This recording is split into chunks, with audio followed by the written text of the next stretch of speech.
ខ្ញុំនឹងធ្វើ challenge មួយដែលខ្ញុំយករូបចម្លាក់របស់ភាសាអង្គរវត្តមួយយកមកធ្វើជា 3D modeling នៅក្នុងកម្មវិធី Blender តាក់ទីមើលថាខ្ញុំនឹងយករូបចម្លាក់ហ្នឹងបើយើងពី sim ទៅវិញខ្ញុំគិតថាគឺជារបងប្រវត្តិសាស្ត្រមួយដ៏អស្ចារ្យខ្លាំងមែនទែនសម្រាប់ខ្ញុំហើយក៏ជារបងប្រវត្តិសាស្ត្ររបស់ខ្មែរដែលកូនខ្មែរគ្រប់រូបត្រូវចងចាំដូចគ្នាហើយខ្ញុំក៏បានដើរមើលរូបចម្លាក់ដូនតាដែលបានបង្កើតឡើងគឺពិតជាអស្ចារ្យមែនទែនសឹងតែកន្លែងខ្លះគឺយើងនឹងស្មានដល់ថាដូនតារបស់យើងអាចធ្វើរឿងទាំងអស់នេះបានក្រោយពីដើរចុះដើរឡើងខ្ញុំក៏បានចាប់អារម្មណ៍ទៅលើរូបចម្លាក់មួយដើម្បីយករូបចម្លាក់នោះមកធ្វើជា 3D modeling នោះគឺបង្អួចប្រាសាទអង្គរដូច្នេះខ្ញុំក៏មិនមកអង្គខ្ញុំក៏យករូបនេះដាក់ចូលក្នុងកម្មវិធី 3D Blender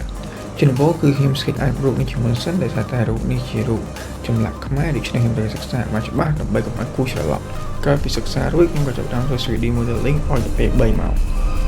and this is the final result